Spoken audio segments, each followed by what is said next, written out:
Hello po mga ka-viral and welcome back again to this YouTube channel. Latest update na naman tayo ngayon. Naging matindi ang revelasyon ng mga resource person sa Blue Ribbon Committee hearing sa Senado. Kabilang sa umamin at bumaliktad si dating district engineer ng 1st District ng Bulacan na si Henry Alcantara na dating dinideny ang mga statements ni Assistant District Engineer Bryce Hernandez at Project Engineer JP Mendoza na may mga senador at kongresista na nilagyan ng kickback sa mga ghost at substandard projects sa 1st District ng Bulacan. Subalit biglang umiba ang kambyo ni Alcantara at nagbigay ng sworn affidavit na nagbigay nga siya ng mga kickback na milyon-milyon ang halaga, kabilang na sina Senator Jinggoy Estrada, Senator Villanueva, former Senator Bong Revilla, Representative Zaldico at iba pang mga DPWH officials. Si Senator Marcoleta naman at DOJ Secretary Rimulya ay nagkasagutan hinggil sa desisyon ni Rimulya na dapat munang itest ang credibility and veracity ng mga statements na mag-asawang si Zara Diskaya at Curly Diskaya bago aprobahan ang paglalagay sa kanila sa Witness Protection Program ng government. Dagdag pa ni Secretary Rimulya na dapat nabawiin muna ng gobyerno ang mga ari-arian ng mga Diskaya bago sila maging state witness na tinutulan at kinwestiyon ni Senator Marcoleta na hindi umano naaayon sa batas. Kinwestiyon naman ng ilang mga senador si Marcoleta kung bakit tila kinakampihan nito ang mga Diskaya, na sinagot naman ni Marcoleta na ang batas ang kanyang ikinakampihan, hindi ang mga Diskaya. Samantala ay nanlumo naman ang mga senator at nagpainit ng ulo sa mga Pilipino sa pag-amin ni Hernandez na sigurado siya na karamihan sa mga DPWH projects sa 1st District ng Bulacan ay mga substandard. Kabilang sa mga projects na ito, under sa DPWH ay ang mga flood control, government buildings, hospitals at mga eskwelahan. Ginawa ito umanong substandard upang mas malaki ang perang magiging share ng mga swapang na mga politiko, contractors at mga ganid na DPWH officials sa pera na paghahatian mula sa mga proyektong ito. Naging mainit naman ang diskusyon sa Senado sa naging pahayag ni Senator Erwin Tulfo na mas mataas umano ang taong bayan sa batas at maaari umanong minsan i-bend ang batas upang gawin ang nararapat na umani ng matinding kritisismo mula sa ibang mga senador. Pag lumulusob po kami sa mga teritoryo ng bawat DPWH, kadalasan po may mga negotiator na po kaagad na nakaharang. Tapos ang gagawin po nila, bago ka po makapag-drop ng bidding, kailangan ipasilip mo sa kanila yung mga financial documents nyo. Dahil pag hindi po, i-disqualified ka po nila o di ka po punitan ng mga dokumento, pipilasan, babawasan. Kasi po may appointed taker na po sila.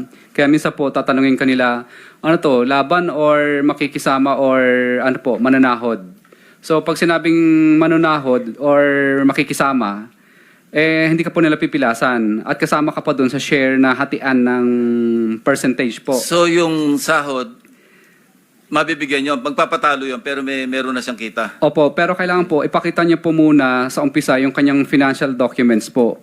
Pero pag susugod ka naman po, yung laban po ang gagawin mo, tatakutin mo sila. So ang mangyayari po, ang i-disqualified ka po nila kaagad. At pag nanalo ka naman po, ang mangyayari naman po ay tatawagan ka po ng negotiator o di kaya minsan po tatawagan ka na po ng district engineer po, pakikiusapan ka po. Para umatras po or pag hindi po, talagang mahihirapan ka talaga sa implementation, di ka rin po mananalo. Okay lang po, Your Honor, kung basahin ko lang po itong step by step. Okay, Yeah? sige. Para lang malaman din ng... andito si Secretary Bunoan, tsaka si Yusek Cabral, maski wala na sila. At least, malaman lang nila kung paano nagmamagic sa baba ba. Di ba? Yes po, Your Honor. It may be too late in the day, pero nothing's too late. Di ba, Secretary, no? Your Honor, part na rin po ito ng affidavit ko. Okay lang po, basahin ko po. Sa nasalihan po namin mga public bidding, may 2 o 3, may mga sumasali para sa Ang share na tinutukoy ko ay kumakatawan sa maliit na porsyento o pera na binibigay ng takers. Takers po ang nagbibigay noon para sa mga mga negotiator at saka sa mga bids and award committee. Ito ay kumakatawan sa bayad para sa pagsali at pagpapatalo ng ibang qualified na contractor sa mga bidding. Umaatras po yung mga bidders kasi po hindi naman talaga sila mananalo kahit anong gawin nila. Ginagawa ito upang magmukhang lehitimo ang nagiging proseso ng pagkuha ng project. Kung mapapansin ng mga mambabatas, makikita na halos dikit-dikit lamang ang presyo ng mga bid amount ng mga sumasali sa rig bidding at peking bidding na ito. Bago pa man magsimula ang dropping ng bids at opening na madalas ay naka-livestream sa YouTube at ay alam na ng mga contractors kung sino ang nakatagdang manalo. Kung biglang mag-dive o biglang pagbaba ng presyo sa kanilang bid na isinumite upang maging lowest calculated bid ay kadalasan dinidisqualify ito ng back gamit ang ilang proseso upang maibigay pa din sa taker ang project. Isa sa mga proseso ay ang pagpupunit sa dokumento o pagsulat sa mga pahina ng bidding documents upang madeklara itong non-compliant at tuluyan ng hindi makonsidera sa proyekto. Ilang beses naming sinubukan labanan ang prosesong ito sa pamamagitan ng pag-report at pagpapadyaryo sa mga tiwaling kawani ng gobyerno, ngunit hindi lahat ay nadadala dito. Mayroon akong mga naitagong newspaper clips na ako mismo ang nagkwento at naglahad ng mga kalokohang ginagawa ng DPWH, subalit hindi sila natitinag dito at patuloy pa din kaming dinidisqualify sa bidding. Naisip ko noon na kung magpapatuloy ang ganitong sistema ay hindi ako kailanman magkakaroon ng kahit anong proyekto dahil sa lantarang pandaraya na ginagawa ng mga kawani ng gobyerno. Ang taker ng proyekto naman ay ang mga may-ari ng project. Sila ay mayroon ng mga nakausap sa loob na Bids and Award Committee o ang mga BAC upang makasigurado na sa kanila mapupunta ang project. Maaring nabili na nila ang proyekto mula sa congressman at iniintay na lang na lumabas ang resulta ng bidding na isinasagawa. Sa madaling salita, nakaset na o nakaayos na sila ang mananalo at makakakuha ng mga proyekto. Ang taker ang siyang may-ari ng project. Yung sinasabi, nabagay mo yung congressman, may personal knowledge ka rito na tungkol sa mga participation ng mga congressmen o mambabatas sa bidding pa lang? Kadalasan po, Your Honor, sinasabi po ng negotiator na kung sino yung nakakasakop na distrito. Okay. Sige, please proceed. Sa madaling salita, nakaset na at nakaayos na sila ang mananalo at makakakuha ng mga proyekto. Ang taker ang siyang may-ari ng project dahil nabili na nila ito sa mga may interes o may hawak sa mga lugar na kung saan gagawin ang mga proyekto. Sila din ang nagbibigay ng share sa mga contractor na nais sumali sa bidding. Sa ilang beses naming nakasali at nanalo ng bidding, ay ilang beses din kaming tinutulungan ng BAC upang ayusin ang aming mga papeles. Lalo na kung dapat ay ma-disqualify kami dahil sa pagkakamali sa aming mga dokumentong isinusumite. Nag-iiba-iba lamang kung sino ang taker, negotiator, royalty, backup, player, at iba pang terms na ginagamit sa bidding. Ang nananalo sa bidding-biddingan na ito ay ang mga may kapit sa mga matataas na opisyal.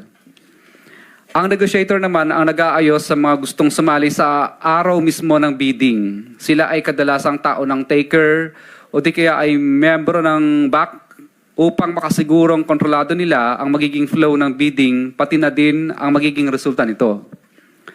Ang royalty naman ang mga taong nanghihiram ng lisensya. Sa kalakarang ito, ang totoong gumagawa ng proyekto ay ang mga contractor na walang sapat na kapasidad upang makasali sa public bidding. Nakadepende sa pag-uusap kung magkano ang royalty fee, pero kadalasan ay nasa 3 to 5%. Ito ng project na napupunta sa may-ari ng lisensya na hinihiram nila. Ang player naman ay sumasali lamang sa mga bidding. Sila ay qualified sa proyekto upang magbigay daan sa taker na nagpauna na or bumili ng project sa mga congressman. Kapalit nito ay tinatawag na share na agad-agarang nakukuha ng player upang magpatalo sa project at magmukhang lehitimo ang bidding o para magmukha siyang competitive bidding na naayon sa batas. Ang share ay kadalasang 1:1 or 1,000 per 1 million, depende sa naaprobahang budget ng kontrata. Ang obligasyon ay ang pera na binibigay ng mga contractor sa bawat kawani ng gobyerno at tao na involved sa proyekto. Ganito ang karamihan sa nagiging proseso na tinatawag nilang bidding sa DPWH, kung saan usually ay negotiated na or may nag-aayos na at may nakatalaga na dapat makakuha ng proyekto. Sa umpisa pa lamang ay rig na ang bidding dahil hindi pa nagsisimula ang pinaka-bidding ay may nakabili na ng proyekto o may mga nakatakda ng manalo. Kadalasan, upang makakuha ng proyekto ang mga contractor ay nagbibigay ng mga advances sa mga politiko upang ma-reserve ang isang proyekto at siguradong sa kanila mapupunta dahil hawak ng mga politiko kadalasan ang mga tao sa Bids and Award Committee. Ito ang mga sinasabi nilang SOP. Sa araw ng bidding ay meron ding nag-aayos sa mga sasali na tinatawag na negotiator upang makontrol kung sino lamang ang bibili ng bidding documents at kung sino lang ang makakakuha at makakabili ng bidding documents, sila lang ang pinapayagang sumali sa public bidding. Nagawa-gawa lang para magmukhang lehitimo. Ang ibang qualified na contractor ay madalas na hindi na pinasasali at binibigyan ng tinatawag na share o porsyento. Ito ay nagagana sa taker o ang nakatakdang manalo sa bidding para mai-award sa kanila ang project. Ang halaga ng isang share ay nakadepende sa presyo ng project na naaayon sa dokumentong galing sa DPWH.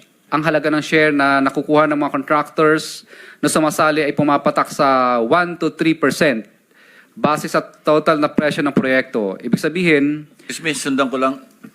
Ilang 1 to 3% yon yung binibigyan ng share? kadalasan po kung ilan po yung sumali Hindi, sa... ilan yon? Karaniwan? Average? Number of participants sa bidding? Depende po sa dami ng sumali. Kapag masyado pong sumali... Pangkaraniwan yung, on the average, ilan yung sumasali? kadalasan po, pinipigil na lang sila na hanggang 10 lang dapat sumali So, instead na 10, 50.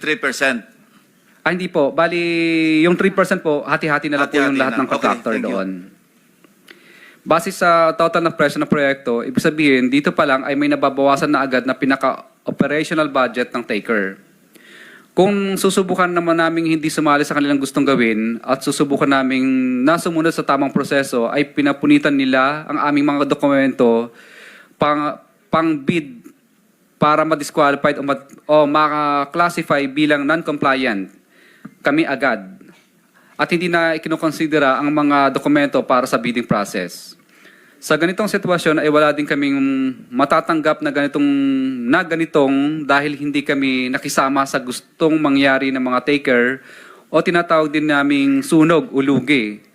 Kasi may bayad para makabili ng bidding docs. Ibig sabihin, talo na po yung pinambili po naming bid docs pag hindi kami nakisama. 50,000 po yun kadalasan.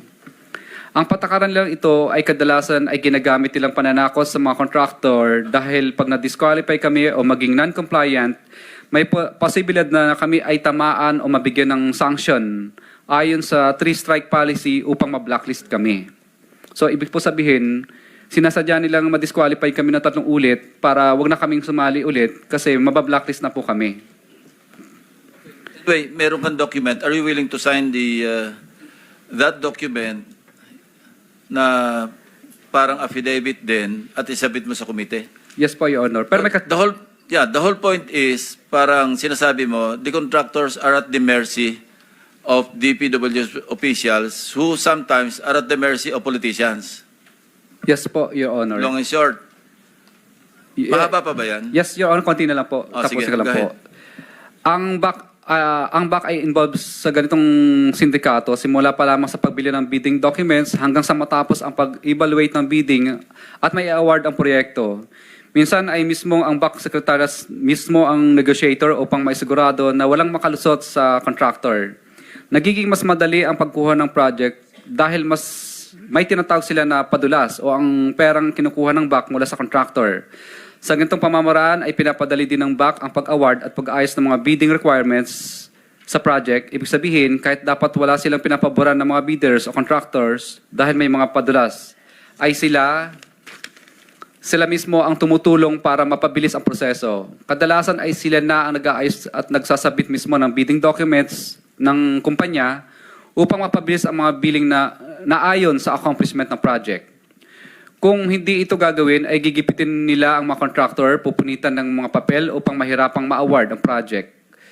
Sa ngayon, patuloy pa din namin na inaayos ang mga listahan ng mga nakatransaction namin mula noong sumali kami sa bidding noong 2012. Base sa aking mga naging obserbasyon, nakadepende sa nakaupong presidente ang porsyento. Noong panahon po okay lang po, Your Honor, Noong panahon po ni former President Pinoy ay umaabot po ng 10%. At sa panahon po naman po ni President Duterte po ay umaabot naman po ng 12 to 15%. Subalit ngayong panahon po ng mahal na presidente ay umaabot na sa 25 to 30% ang total ng porsyento ng proyekto ang hinihingi ng mga congressman gamit ang kanilang mga tao o tinatawag na bagman. At ito ang pinakamataas na hinihingi sa lahat ng mga contractor sa Pilipinas, sa aming mga contractor po. Kung hindi kami susunod sa ganitong gawain, ay bibigyan nila ng problema ang project namin gaya ng mutual termination at right-of-way problems. Minsan ay ginagamit nilang panakot ang blacklisting kung saan hindi na kami makakasali sa mga bidding sa loob ng isang taon. Kaya madalas ay sumusunod na lang kami sa gusto nila. Ilan sa mga nakausap namin sa bawat distrito ay example lang po ito. Ay sa Quezon City, for example, si D. Eloida ay lagi akong tinatawagan pag lumalabang kami sa bidding na may taker sa mga projects nila. Kaya nakikisama na lang kami kasi pag hindi kami Teka muna, sabi mo example lang, ano? Hindi yan accurate? At totoo po ito. Ay, bakit example?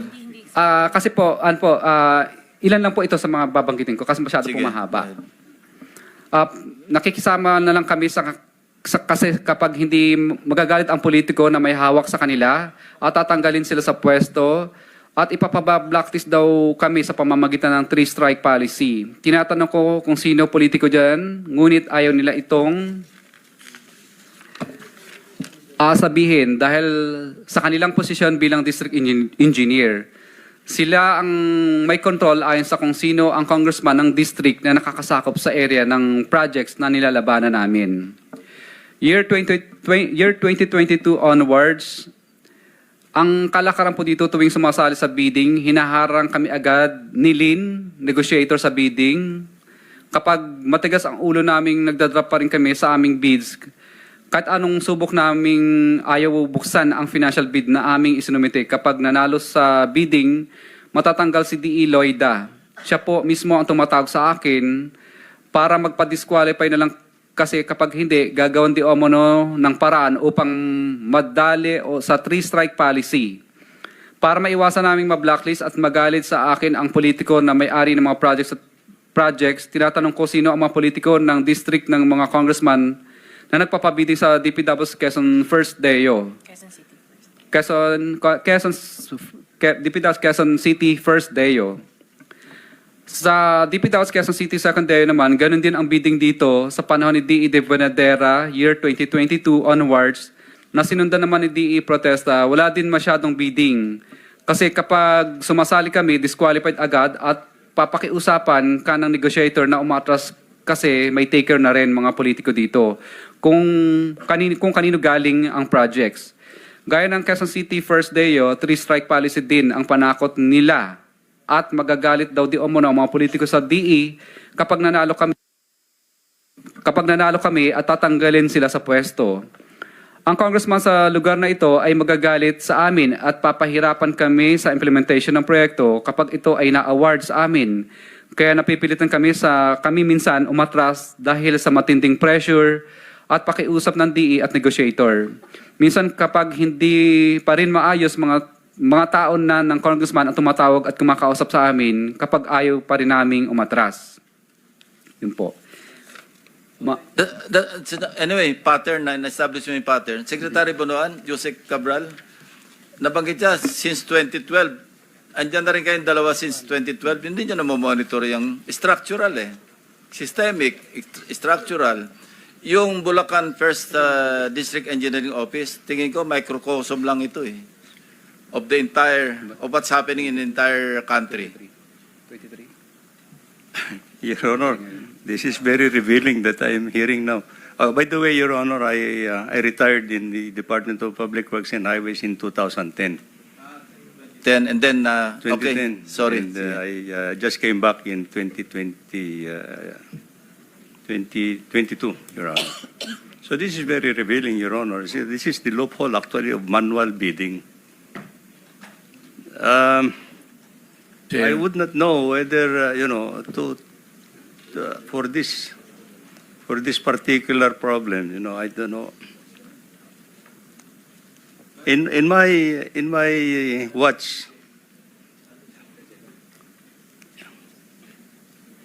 In my watch, Your Honor, I recall that I've been signing blacklisting of contractors because of three-strike policy, because of these bidding procedures that has been narrated now, Your Honor.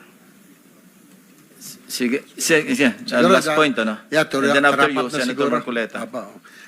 Mr. Chair, siguro bago tayo mag-move kay Senator Marcoleta, kanina, doon na sa Ghost Projects, no, inamin nyo naman kanina na meron. So, ibig sabihin nun, Engineer Bryce, Engineer JP, na dinoktor at pineke nyo ang mga dokumento para makasingil at para lang masabing may proyekto. On record lang. Di ba pag sinabing in-house na kayong gumawa, iniram nyo kay Ma'am Sally ng SIMS, kay Wawaw, mga lisensya, ibig sabihin hindi talaga ginawa. Papeles lang yun. Tulad ng pinakita ni Senator Lacson, no? Yung kakabid pa lang, notice to proceed, meron na kaagad, kakabid, may notice kaagad. So, ibig sabihin, papel lang yun. Tama? Your Honor, meron po kasing instance na nangyayari sa amin na may tinatawag po na contractor's own risk. So, lumalabas parang hindi pa po lumalabas yung yung talagang notice to proceed niya, gumagawa na siya. Advance, ginagawa niya na. Parang ganun po, Your Honor. Parang alam niyang malaking kutob niyang makukuha niya dahil alam niyang paborito naman siya, ginagawa na kahit wala pang notice to proceed. Yes po, yun po ang bigay sa amin, yun po ang instruction sa amin ni Boss Henry, Your Honor. Pwede pong maggumamit nung ganong contractor's Pero own risk. yung ibang inamin niyo na merong ghost. Ibig sabihin, yung mga project na ito, wala talagang delivery, walang ginawa. Papeles lang, papel lang ang tumakbo. Di ba? Tama po, Your Honor. So, ibig sabihin nun, dinoktor at pineke nyo lang yung mga dokumento.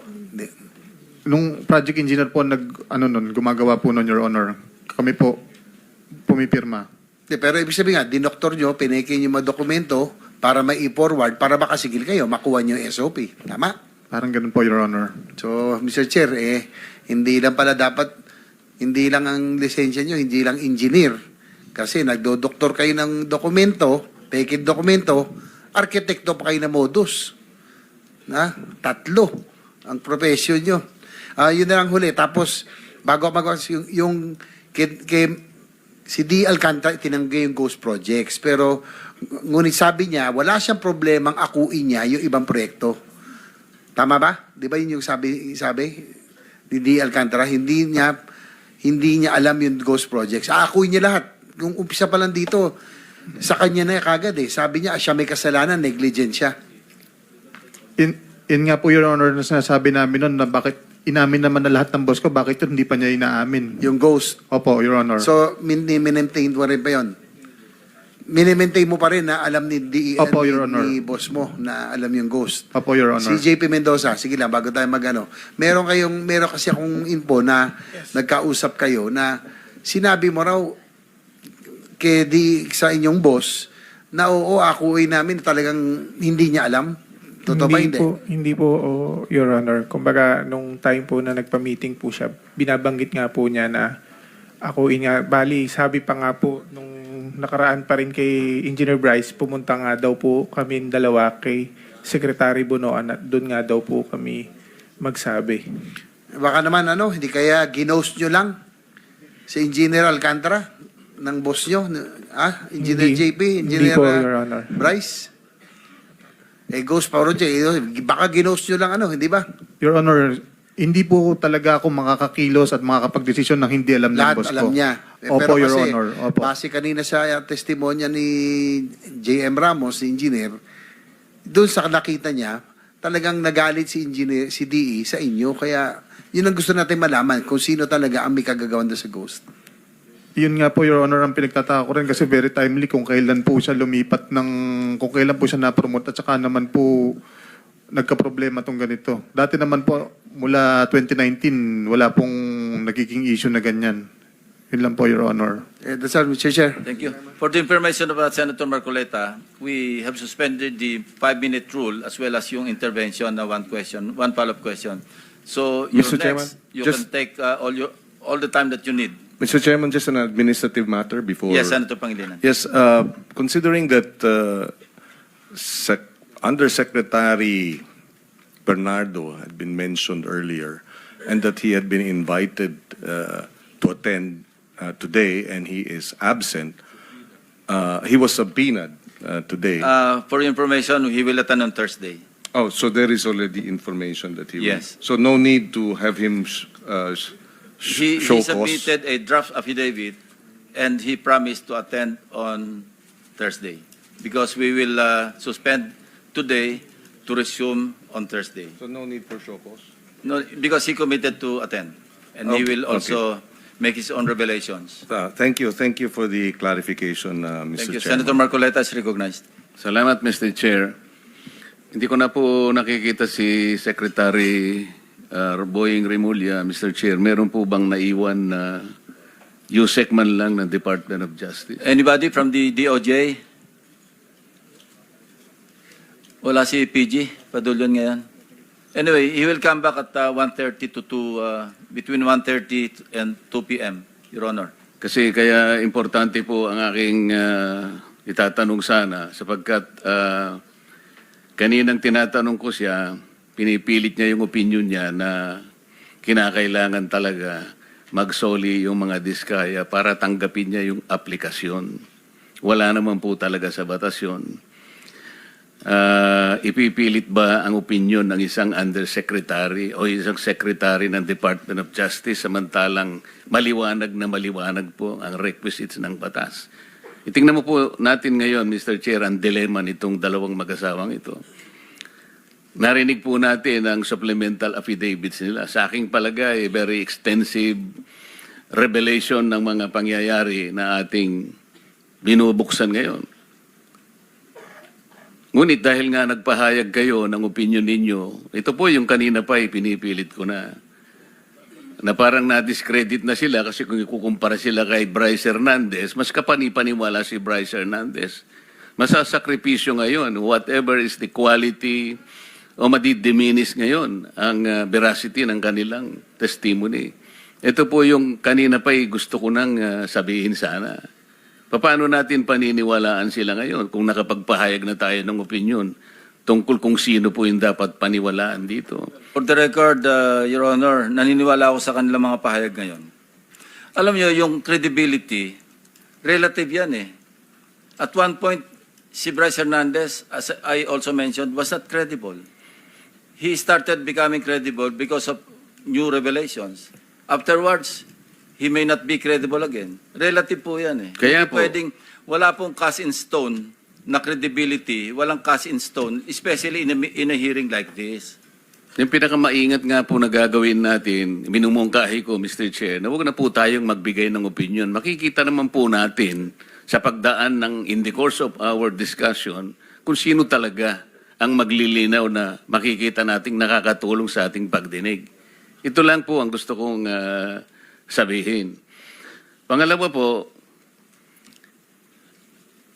ang mga diskaya lamang ang unang nagbigay ng sworn affidavit nung i-float ko po yung paraan na maaaring makatulong sila ng higit sa pagtuklas natin kung sino talaga yung mga proponents. Wala namang iba eh. Sila yung nakipag-unahan. At dahil doon, naimungkahi ko nga, sapagkat yun naman ay nasa batas talaga. Nasa Section 4 po ng batas ng WPP. Kaya po namin sila kinonsider. Ngayon, kung sasabihin po ng Department of Justice na kinakailangan pa palang testingin ang kredibilidad, ang sincerity, yung goodwill, na wala naman po sa batas yun, paano po yung aplikasyon nila? So sa mga tweet, yung batas po, yung batas mismo na tinatadhana para sa mga ganitong klaseng pagkakataon, hindi po nabibigyan ng katuparan. Ang sinasabi po nila, kinakampihan ko raw ang mga diskaya. Hindi po, tuntunin natin from the beginning. I am very consistent. Ang batas po ang aking sinusunod, ang tinutuntun ko. Meron po kasing isang taong nagsabi, nag-intriga, nagpalabas ng kung anong klaseng intriga, na ako raw po, o maring hindi ako, isa raw mambabatas ang lumapit sa Diskaya, humihingi raw po ng 1 billion pesos. Para po yatang nagkasundo sa 120 million na lang. Isip-isipin po ninyo, kapatid po yata yun ng ating colleague, si Ben Tulfo. So ngayon po, ang dami nagsasabi na baka ako yun. Sa akin lang po, okay lang yung magpalabas sila ng ganun eh. Basta may maniwala lang sana na mas maraming tao na hindi totoo ang sinasabi. Para sa akin, okay na po yun eh. Mr. Diskaya, meron bang pagkakataon ako nagpahaging sa iyo ng kahit ano pa? Your Honor, wala po. Wala po talaga. Saan ang galing yung binanggit ni Ben Tulfo na merong isang mambabatas? Your Honor, wala po akong idea, Your Honor. Hindi po Ben Tulfo, Ramon Tulfo pala. Sorry.